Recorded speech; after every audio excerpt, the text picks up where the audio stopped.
Bon, ben... Oh, Loïc, Oh, désolé, patron, hein. Pas de lumière, cigarette. Oh, allez, craque une autre allumette, histoire qu'on voit quelque chose ici. Ah, et ben voilà. Bah c'est bon, éteins ta cigarette. Oh, patron, C'est un immeuble, on fume pas dans les lieux publics. Et alors, pourquoi est-ce qu'on doit respecter la loi? Éteins ta cigarette. Loïc? Allez, je la jetterai plus tard. Et ben voilà. Bon, c'est ici ou c'est pas ici? Non, c'est à l'étage du dessus. Ah ouais.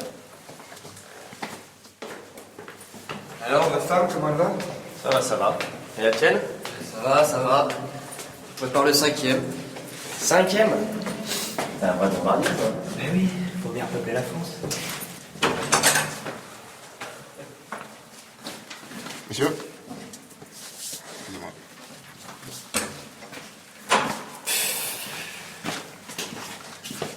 Ferme la porte.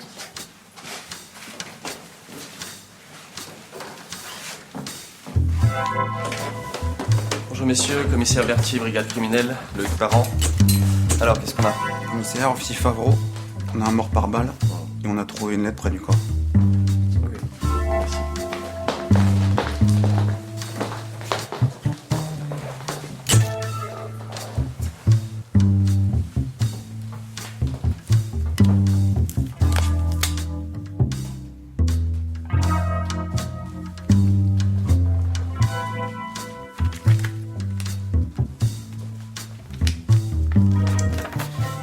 Commissaire, je me présente, Mathieu Racou, 25 ans.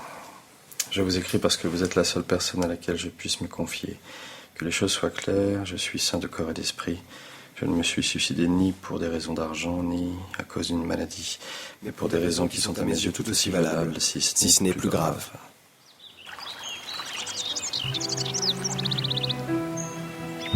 L'année dernière, j'ai rencontré une femme de 20 ans de plus que moi.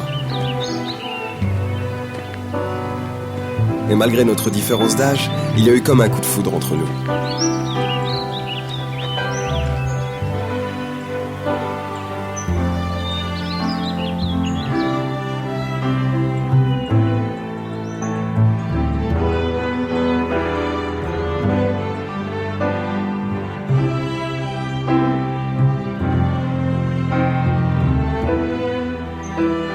Nous nous sommes mariés 2 mois plus tard.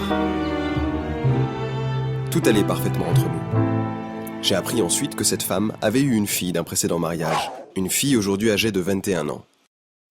Seulement, ce que je ne savais pas, c'est que cette jeune fille, maintenant ma belle-fille, s'était mariée en secret à mon père, partie refaire sa vie. D'abord, j'apprenais que mon père s'était remarié à une fille qui aurait pu être ma petite sœur. Mais ensuite, mon père, marié à ma belle-fille, il devenait donc mon gendre. Mais mon père, marié à une autre femme, celle-ci devenait ma belle-mère. Et la mère de cette belle-mère, ma belle-grand-mère. J'étais donc marié à ma belle-grand-mère. Marié à ma belle-grand-mère. Seulement avant que je ne découvre le poteau rose, ma femme m'avait convaincu de faire un enfant avant qu'elle n'atteigne la ménopause. Les problèmes s'aggravèrent donc à la naissance de notre fils. Comme il est mignon. Il ressemble à son papa. Hein. Cet enfant était le demi-frère de ma belle-fille, et par conséquent le beau-frère de mon père. Donc, c'était mon oncle. Mon fils était mon oncle. J'étais le père de mon oncle. J'étais le père de mon oncle.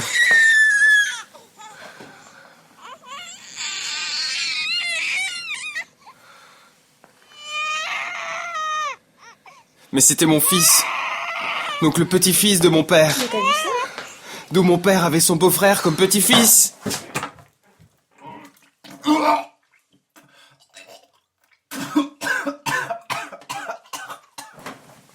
Après le mal vint le pire. Mais non, mais papa...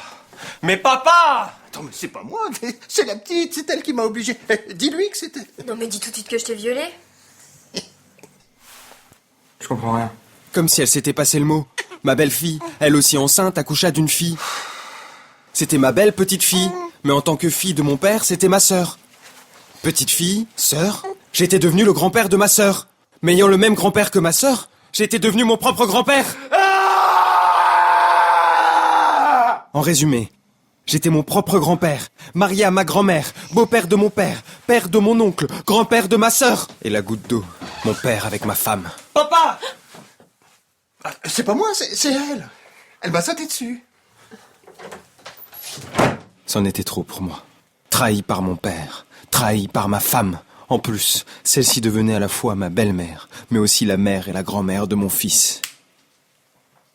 Quant à mon ancienne belle-fille et belle-mère, Mère, elle devenait ma demi-sœur, ce qui me faisait 2 demi-sœurs dont l'une était la mère de l'autre. Je n'ose imaginer les complications qui découleraient si mon père faisait un enfant à ma femme. Non mais et- vas-y, c'est même pas la peine. Mets-toi une balle.